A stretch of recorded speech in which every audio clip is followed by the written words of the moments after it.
fought over more than any city on earth. And today, the increasing tensions over this critical region threaten to ignite a conflict that could involve the whole world. This week on The World Tomorrow, Jerusalem, city of conflict.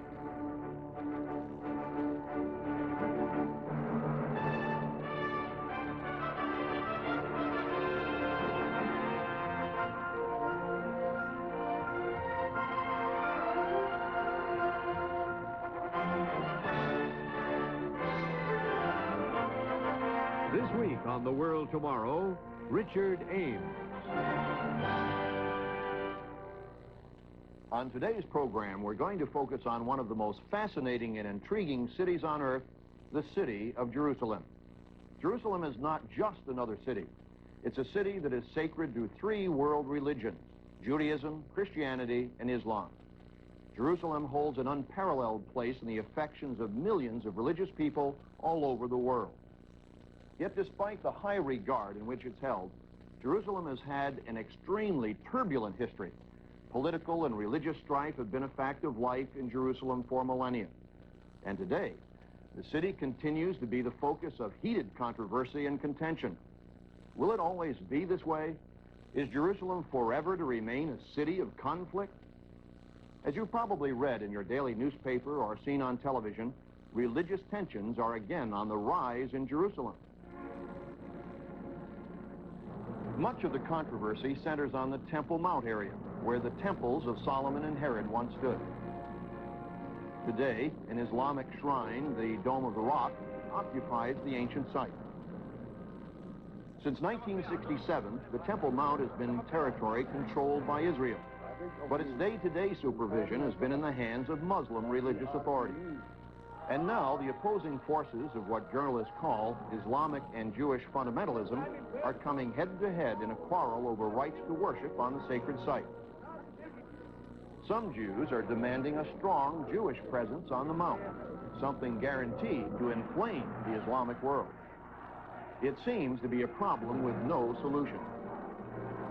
Observers are calling the sensitive Temple Mount area potentially the most explosive piece of real estate on earth.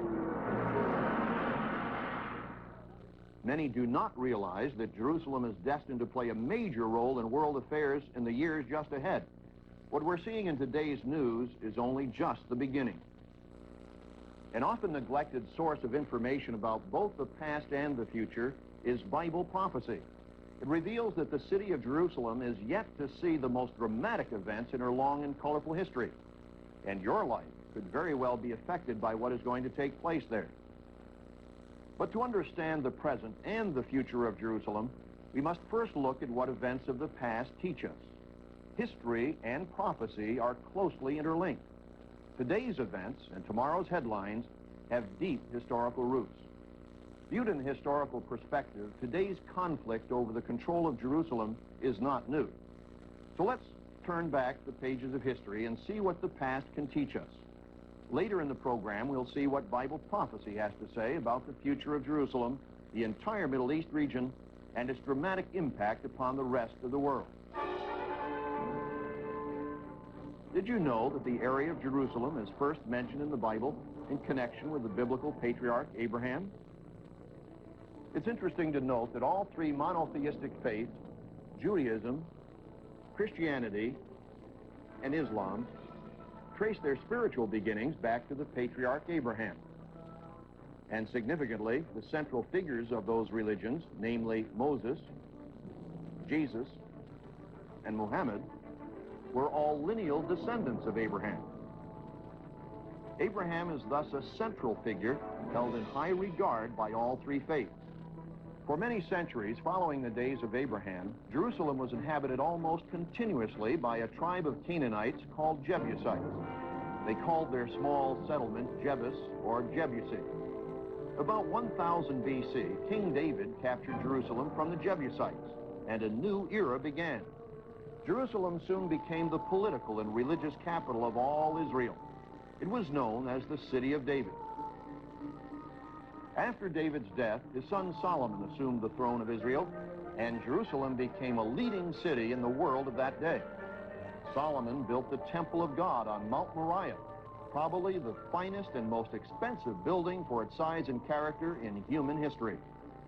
The fame of Solomon and of Jerusalem spread throughout the Middle East and the known world. But Jerusalem's prosperity and peace did not last. Shortly after 600 BC, King Nebuchadnezzar of Babylon captured Jerusalem. The temple was destroyed, the city burned, and Jerusalem's inhabitants carried away into Babylonian captivity. After the Medes and Persians conquered the Babylonians in 539 BC, the Persian kings permitted the Jews to return to Jerusalem. A temple was rebuilt under the direction of Zerubbabel. Some 7 decades later, the city walls were reconstructed in the days of Ezra and Nehemiah. The second temple had little of the glory of Solomon's temple, but the Jews had reestablished themselves in their homeland and had a place of worship again.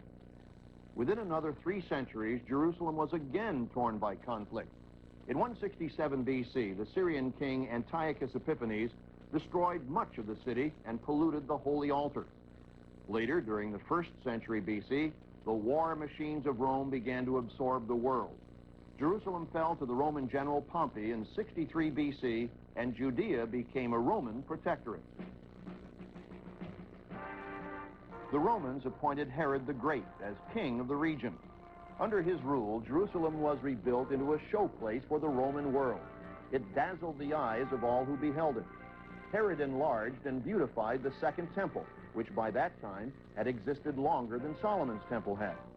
It was in that temple that Jesus of Nazareth appeared and taught during a brief 3.5-year ministry.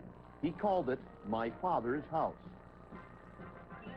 But Jerusalem's period of peace and prosperity and culture was again short-lived. Conflict again engulfed Jerusalem as the Jews erupted into revolt against the Roman Empire. In 70 AD, Roman armies under General Titus marched into Jerusalem, and the great city was left desolate. The temple was destroyed. The Jews who survived the siege were scattered throughout the known world, and until comparatively modern times, Jerusalem was not predominantly a Jewish city. In the 600s AD, the Arabs, newly converted to the Islamic faith, gained control of Jerusalem.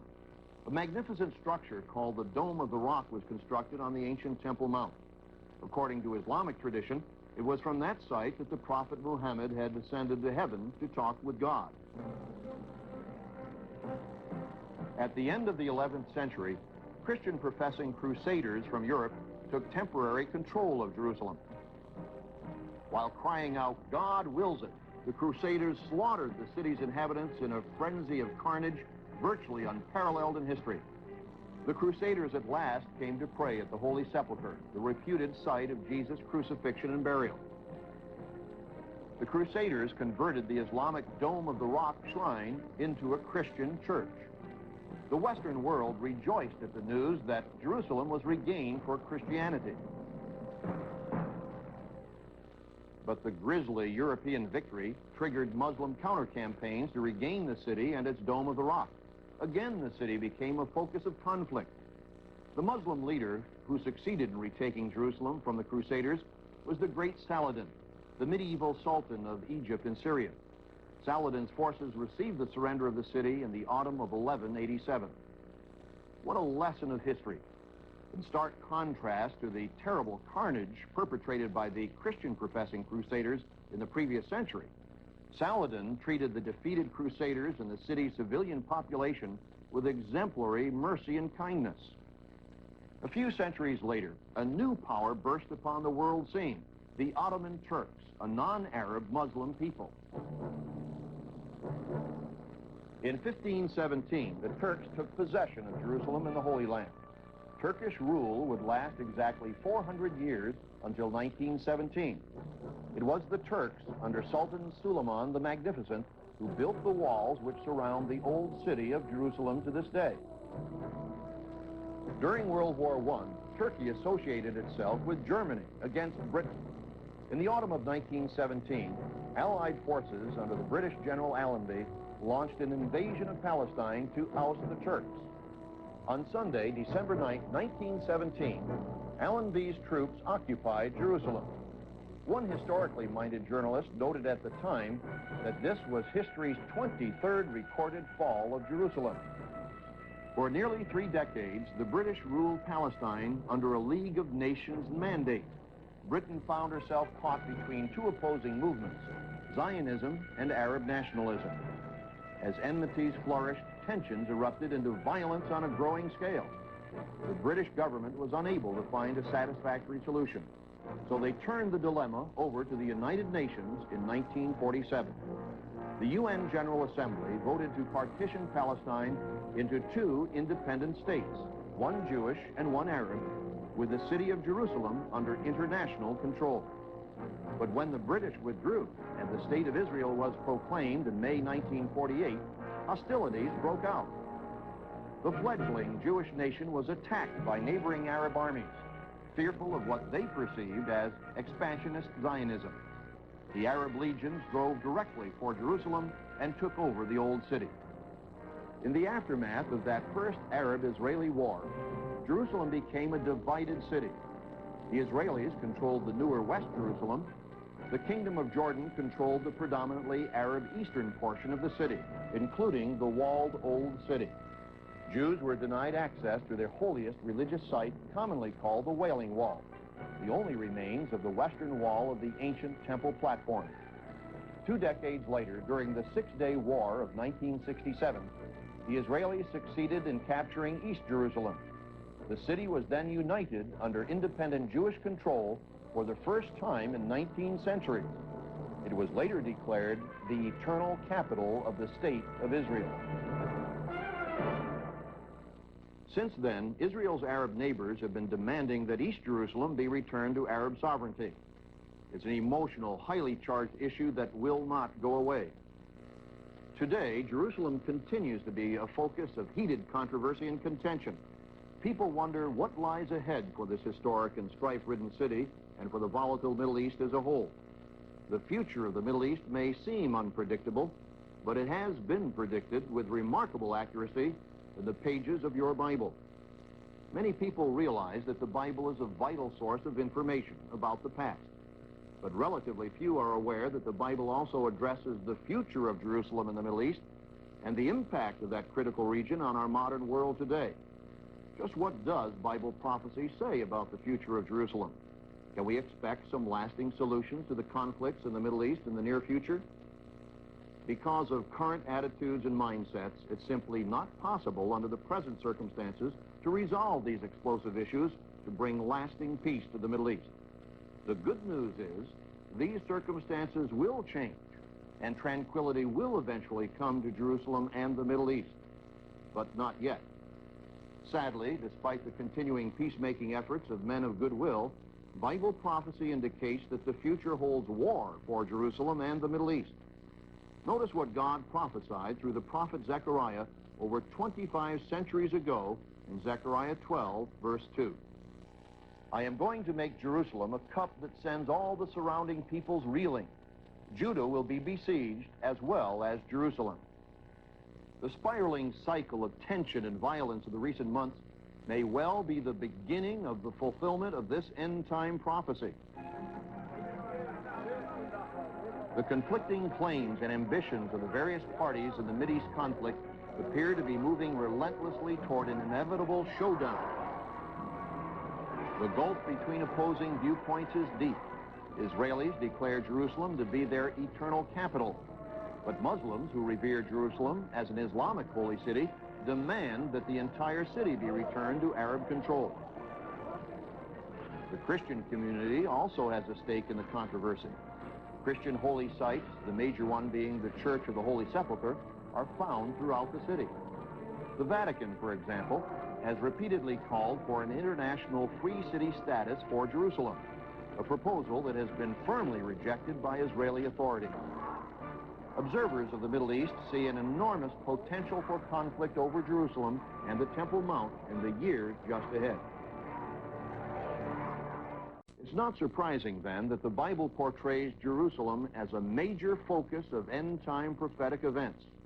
Looking through time, Jesus of Nazareth prophesied that trouble in Jerusalem would signal the beginning of cataclysmic events that would shake the world.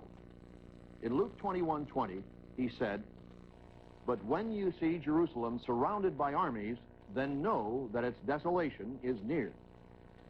In the Gospel of Matthew, a similar warning is given. Matthew chapter 24, verse 15. "Therefore, when you see the abomination of desolation spoken of by Daniel the prophet standing in the holy place, that is the Temple Mount, then let those who are in Judea flee to the mountains."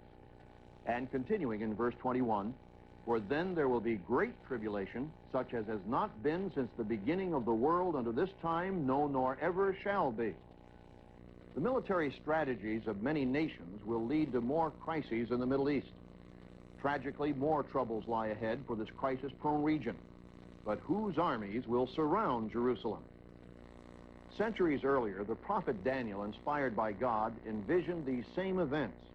He wrote of a great future military power that will sweep into the Middle East like a whirlwind and occupy the Holy Land. Daniel called that power the King of the North. Now, many Bible students have made the mistake of assuming that this King of the North is the Soviet Union. But as we've explained in detail in previous programs, there are many reasons why this cannot be true. The King of the North is a very different power. Bible prophecy reveals that a major shift in the balance of world power is going to occur in the days just ahead. A third superpower is destined to arise and radically alter the geopolitical picture. It will explode onto the world scene, suddenly, dramatically, taking the world by surprise. Who will it be? When you put all the prophecies together, as we've done previously on The World Tomorrow, it becomes clear that Daniel's King of the North will be a European power which lies to the north and the west of Jerusalem. This union of nations will arise in the territory that was once the base of the ancient Roman Empire. Like the mighty Roman Empire that once maintained peace throughout the ancient world, the coming united Europe will seek to play a similar role in the modern world.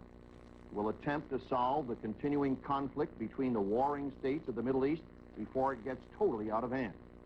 Daniel 11, verse 41, tells us that the armies of this newly created world power shall also enter the glorious land, that is the Holy Land, and many countries shall be overthrown. Yes, just as Jesus foretold, Jerusalem will be surrounded by armies and occupied, along with much of the Middle East, in an attempt to restore peace and calm. But not all will go well for the European occupiers of Jerusalem and the Holy Land. In verse 44, Daniel tells us that in time, news from the east and the north shall trouble him, the King of the North. To the north and east of Jerusalem are the Soviet Union and the nations of the Orient. Threatening news from that vast communist-dominated region will distress the leader of the European power occupying Jerusalem. The crisis will escalate into unprecedented multinational confrontation.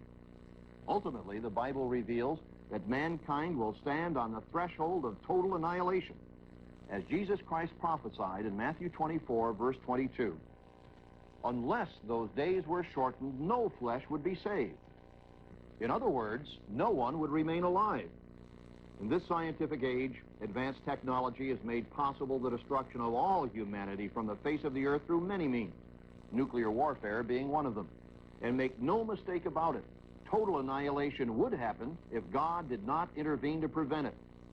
Yes, mankind talks of peace, hopes for peace, yet lasting peace has eluded him since the dawn of history. As the prophet Isaiah rightly observed in chapter 59, verse 8, the way of peace they have not known. They have made themselves crooked paths. Whoever takes that way shall not know peace. The record of history is clear. Mankind has proven his inability to control himself. And since humanity as a whole has chosen not to follow God and his laws of how to live together, we will never have lasting peace and prosperity. In the years just ahead, world events are ultimately coming to the point where self-willed mankind, having failed to restrain his human nature, will find himself standing on the very brink of total destruction. Just think what would happen if the enormous power of the world's armies were actually unleashed. All human life would be destroyed. But a merciful God won't allow this to happen. The Bible reveals that at the last moment, as mankind is poised on the brink of annihilation, the Messiah, the Christ, will return. He will intervene to save this world from self-destruction. Looking forward in time, the prophet Zechariah wrote in chapter 14, verse 4, "And in that day his feet will stand on the Mount of Olives, which faces Jerusalem on the east." Jesus Christ will come back to end man's misrule and to establish his power. He will organize a powerful and benevolent world-ruling government, and it will be centered at Jerusalem. We read further of this divine intervention in Revelation 11, verse 15. "Then the seventh angel sounded, and there were loud voices in heaven saying, 'The kingdoms of this world have become the kingdoms of our Lord and of his Christ, and he shall reign forever and ever.'" When he returns, will Jesus Christ be automatically accepted by everyone?